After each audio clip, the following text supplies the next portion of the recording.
What's up guys, today I'll be reviewing all the bugs and glitches there are in factions. Keep in mind that this can and probably will get you banned if you use any of these. I am making this video because I want to see Tree finally fix all or most of these bugs / glitches so the server can improve. Or just mess up the server by deleting anything you can do to abuse the game.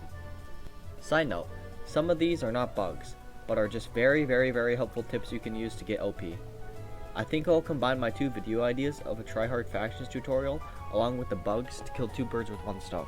So let's get started. The purpose of this diary is to inform and educate the factions player of the cracked Minecraft server of Blockdrop, whilst also keeping a record of secrets and glitches away from public view. This will be brought to light today. So let's start. Escape tips. When applicable, carry E-pearls in your inventory. Keep a knockback sword in your inventory to push hackers or pursuers away. Learn how to bow boost. While sprinting, right-click to load your bow. Release, right-click quickly, and jump. Or just sprint into the arrow. The arrow should propel you in the direction you are facing. A helpful tip is to remove the custom enchants, multi-arrow, and lightning from the bow using /CE and to get the black scroll. Using Labby mod, have a keybind for /wild, /fhome, /heal, /fly, /fleave, /fjoin, /fclaim 2 to 3 if applicable. You are able to mix and match keybinds so it's faster as well. I prefer having /fleave, /fjoin, and /fhome set to one keybind so I get out of combat instantly. Okay, now keep in mind that some of these may be patched, so they might not work. Just like the fhome thing, Tree patched it a while back. Okay, create an alt faction with the faction name being your username. This is to prevent people from doing /fenemy your name and enemying you so you can't escape. 6. Make an open faction with the fhome. You'll be able to escape if you use tip 4 to 6 together. Okay, so this is probably one of the things that just doesn't apply since you took it out. Okay, 7. Okay, carry slowness arrows. To get slowness arrows, go to a snow biome and place a skeleton spawner. Using a mortal sword, continue to kill the skeletons until you have a sufficient amount of slowness arrows. This will help slow down people that are trying to chase you, and you can slow down hackers, so it's really nice. But you have to get a lot of them if you want to use them. And if you want to just use regular arrows and then switch to them, I'm pretty sure you can just put it on a different slot of your inventory. Create harming potions. Slowness, weakness, damage, poison, when applicable. This will keep people in combat and not running away. It'll be harder since they'll be taking damage. Carry undead, ulti, or any boost with springs. Sometimes you'll get in a hole that's 1 to 2 blocks high. Using the custom enchant springs, you can jump out. Also, the boots have the rocket enchant, which makes your health boost up if you're at low HP. In addition to number 9, you can also bow boost out of a 1 to 2 block high area by facing towards the sky, shooting an arrow by barely pressing right click, then jump to make the arrow hit you. You can also keep jumping and hope whoever is hitting you hits you out of the hole. You can also bow boost in water using the same method. Also, carrying a jump boost potion will come in handy if you don't have the boots. Bases and storage tips. Use /AH as a vault. You are able to cancel /AH listings and store them in the expired section, when applicable. Okay, so with the new AH update from season, I think, 10 or 11, you're able to store stuff in there. I kept one gapple in there the whole entire season, and I kept using it over and over and over, so it's really nice, so you don't have to have that base. But do keep in mind that Tree might fix it, so who cares. Okay, store valuable items in an alt e-chest.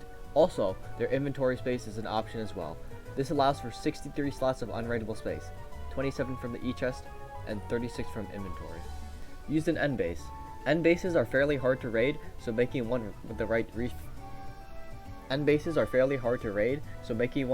defenses, regens, filters, 45, sand walls, etc., will provide some storage space for your items. But remember, all bases are raidable. Well, most. There might be one, but still, it's possible. 4. Store at a protected area. Spawn, shop, etc. This is risky, but if you find a hidden spot, it's basically unraidable. Look for hard to get dispensers, furnaces, hoppers, etc. when accessible. One key example is the hoppers in the shop.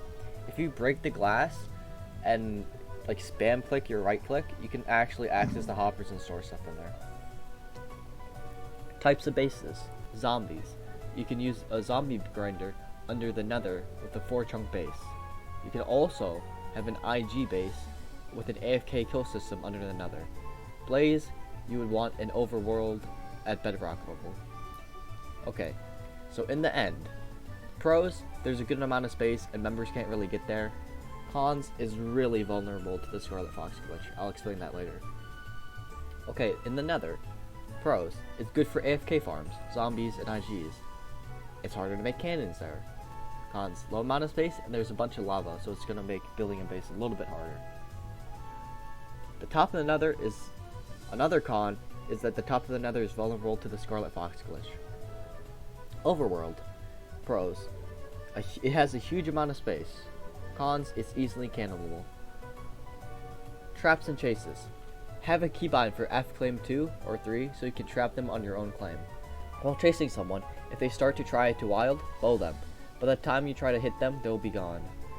Also, if you want, create a keybind to enemy them if they try to do F home. This is probably not going to work since Tree patched, or Tree nerfed it, I think, where you can't do commands in combat. That's pretty shit. Okay. Carry snowballs if shooting an arrow takes too long. Have a stack of them to throw at runners to keep them combat lagged. This is really smart, because snowballs you can throw instantly without having your running speed decrease, so it's really nice. You should also bow boost to keep on the person if they are running. Get another person to be in /fly just in case they get away. The person in fly can hit them in combat. Alternate between who is chasing and flying to raise the chances of you killing him. This mistake has happened so many times where people just try to ambush someone and they don't have backup and the person gets away. I'm calling like Dirt out, Michael Lennox out, Cullen out, all those guys, because they always just let the person flee. So this should help them. Keep dispensers and obsidian in your inventory. Using these blocks, they prevent the enemy from eating gaps or using creeper eggs to try to escape. This is helpful when you have traps. For trapping, you should have a border claim that acts as a trap. You can store stuff there, you can trap people there, and you can run through it when someone's chasing you. So it's really helpful to have a border claim. Hopeful glitches. Most glitches are bannable, so be careful of who you use them around. Also, some may be patched. The hub glitch. Using an enchanted undead, ulti, or donor pick, you can glitch through one-layer roofs on bases that have water or lava on the top. I think you can go through more, but I just put one layer, so just think of that. First, you stand over one block, hold left click until you lag back up and down in the block, type /hub, then reconnect. You should fall down into the base. If you can't do it because there is no water on the base, you can place water underneath you with a water bucket to go through, and keep mining. The X-ray glitch. This glitch will allow you to see above you. This is a build off of the Scarlet Fox glitch. You fly into the bottom of a block, then hold shift so your head is submerged into the block while flying. You then should be able to see stuff above your head by adjusting your view very slightly. The breathing glitch. While wearing an undead, ulti, or donor helmet, you are able to /hat an item onto your head. This will solidify the effect of the helmet, giving you the ability to breathe underwater and have night vision. This will make you take more damage since you won't have a helmet slot, but you can also carefully swap the item for stacked helmets. The Scarlet Fox glitch, my favorite glitch of all time. Fly under a base, hold shift so your head is clipped into the bottom of the block. Whilst pressing shift, use a keybind to warp end. Hold space to fly up, then use a keybind to /back. Make sure you are holding space or flying up while pressing the /back keybind. This will teleport you into the base. This method also works on traps so you can spawn outside the trap and you are able to kill the trapper. You can also use the Erwin Smith method where you do the same steps, but instead of doing /back, you have someone TP to you and fly up, or TPA hear them and make them fly up. Block place glitch. This glitch can be combined with another glitch to be able to raid bases. What you need to do is have blocks and creeper eggs in your hotbar. Swapping back between them using your number keys, place a block, then immediately swap to your creeper egg and try to place it. This glitch only works underwater / under lava to my knowledge. This will take a couple of tries usually. When you succeed, a creeper will spawn. You can use this method to raid chests with no enchanting tables on them, or just to place creepers inside water and maybe hit them into a dry wall and blow the wall up. The block break glitch. Using this method, you are able to place creepers or eat gaps in blocks that usually you won't be able to access. First, find the block you want to break. Cycle between your pickaxe and other slot in your hotbar using your number keys. When you swap between them, left click to break the block when you cycle to your pickaxe. The desired block should disappear, making you able to eat gaps if it's a dispenser or place creepers inside the block. A donor pick is the best option to break obby, but an ulti pick is fine with the dispensers. The F-top glitch. I got false banned for this once, but it's funny to see people's reactions. On your claim, place in mind spawners for the value to go up. Each time you place a spawner, the value of the faction should go up. This isn't applicable at the moment, since Tree's server is so bad and he had to take the F-top out, but whatever. The fake ban glitch. Using a macro in a cracked Minecraft launcher, put in the username of your target. Set up a macro to constantly stay in the /login screen, and voila, they won't be able to log on to their account, because you are already connected to this proxy. Thank you, Zach, for finding this out. It's actually pretty OP. Fake no-fall. Using a block, you're able to glitch back to a previous location. For example, you're running from someone and jump into a PvP pit. They will most likely follow. You place a block down before you land and it teleports you to your last location. This is really helpful because it's funny just to see people fall in the pit and you just teleport back out. Vote glitch. Using the voting website and a VPN, you get a bunch of vote keys. Type your name in, vote, turn off the VPN, or turn on or turn off, either one. Type your name in again, but make sure it has one less character at the end. For example, Erwin Smith goes to Erwin Smith. Rinse and repeat to get the keys. The 3 times gen bucket glitch. While making a base, create a cross shape using 5 blocks of obby. On one of the hanging edges, if you place a gen bucket, 2 rows of obsidian will start forming instead of 1. So you can have double the gen walls, you know? E-pearl glitch. Using e-pearls, you can access things that would usually be restricted. For example, spawn protected doors, trap doors, fence gates. Although it may not seem useful, you can probably get into a restricted area to AFK, use for kits, or maybe storage. You can also open things on enemy territory as well. This glitch is patched to my knowledge, but you can still do trapdoors and fence gates and spawn, I'm pretty sure. Red wall glitch. With the red wall in PvP, you are able to break the blocks in the wall and stand inside and people are unable to hit you. This really pisses me off, because I'm just about to kill that member kid that's hacking, and he's like, haha, you can't hit me. And it should be patched. Okay, other helpful tips. Some tips are personal preference. Wear 16 to 32 pieces of armor to PvP. This armor should be stacked, preferably mortal, since it takes the longest to break. The lowest armor you should PvP in is King. Protect your armor with a white scroll. Yes, it looks very ugly and annoying. For instance, let's say you kill someone, you pick up their armor and start to stack it. The armor then stacks with yours, causing you to be naked. Not realizing this, you are vulnerable to those in PvP. I suggest protecting the armor for a lower chance for it to stack. Maybe even mix and match. Maybe have your helmets protected and your leggings protected, and leave your chestplate unprotected and your boots unprotected. I think Dirt died to this once, because Dirt's a crackhead, but whatever. For those who desire to be in faction's top, buy Spider, Zombie, and Skeleton for cheap. These will give your faction plus 2 million value for each spawner you place. A mere 25 million can buy 500 spawners for 50k each, giving you 1 billion F-top value. This strategy has made me on top for every season since season, I think, 8 or 9. Because we usually have maybe 9 stacks at minimum and over 54 stacks at my peak. 54 stacks were being this season before I got banned. But yeah. If a base has underwater chests without enchanting tables on them, block place or place a creeper underneath the chest. You can rod the creeper so that when the feet are in the chest, you flint it to make it explode, or have the creeper explode automatically when it's in the chest. You can also place a creeper outside the chest, then rod the creeper so its feet go inside the air bubble on top of the chest. It's challenging, but a couple times will allow you to break the chest. This is kind of patched, I think? Not completely patched. You can do it without the rod, but like for the enchanting table, you can't do it without the rod. So you can still break the chest if you place the creeper egg and it doesn't have an enchanting table on top. Adding a mixture of sand walls, slabs, enchanting tables, and different types of regens should deter any raiders from trying to get inside your base. Since obsidian is now unbreakable from creeper eggs, Adding obsidian walls using gen buckets should help protect your base. Use a mixture of dispensers and enchanting table chests for your base to deter raiders from raiding your base. A couple hundred dispensers and chests encased in water should infuriate potential raiders. Unless you have days to blow up each and every dispenser and chest, you shouldn't have anything to worry about. You can easily do a daily check-in with the chests, looking for damage or broken ones.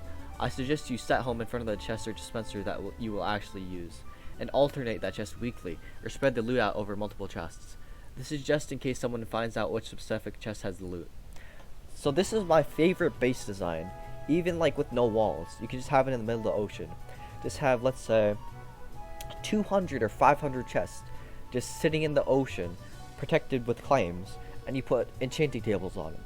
This will make them just like spread it out and like just be random, because they have to creeper egg or TNT cannon every single chest. No one has the time to do that. If they do, they're in no life, and I really doubt they would do that or raid it.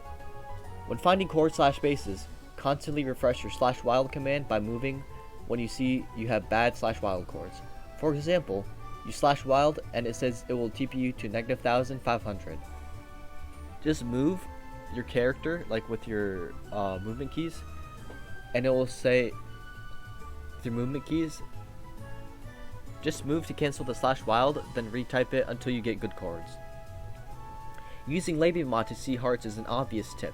Also, highlight your name, clear lag, and factions top in your highlighted chat settings. Also, use auto text to claim kits. Rank up alts before the end of the season so you can use their kits next season. I think I was one of the few people that did this, even though other people had money. Like Hatasahi and Duba, they had like, and Vaughn, they had like 1 to 3 million, billion, in like season 9, I think, and they didn't rank up any alts. So I started to rank up alts, and I amassed about 25 or 27 mortal alts. So did Barry, but his got banned. So did mine, so that kind of sucks. But you could only have 4, so I would only suggest doing 4, if that's the limit. The person that has been online the server the longest will be able to pick up items before people who join later. For example, drop parties. This is why I stopped doing drop parties when I found this out. It is helpful to stay online at all times, even if you're AFK. Because those drop parties, it's just so rigged. It's whoever's been on the longest. To enemy all factions, do /factions list and scroll through all the pages to enemy all the factions. This is kind of a long process, but it's worth it, I think. Or just do because there's no tab list anymore. Or at least not for now. Not a tip, but if you rename a creeper egg with an anvil, it will have a custom name. Pretty cool, not gonna lie. Create OP armor sets once you have enough disposable funds. For example, take custom enchants off Ulti and Undead armor and put it on mortal armor. Or get Depth Starter 3 on all your boots from a villager. To get a shit ton of XP, get like 100 spawners and make a platform. Usually when mobs drop, they drop a very small amount of XP. But if you hit them on the way down, they will drop the cumulative amount of XP for all the mobs in the stack. I had, I think, let's see, 600 cave spiders that me and Dirt and Michael were using, and we hit them down. I think we got like 5,000 to 10,000 XP per hit, and that's it. Use these at your own discretion, and hopefully Tree fixes or breaks the server. Thanks. If you like this video and learned something, please subscribe and like the video.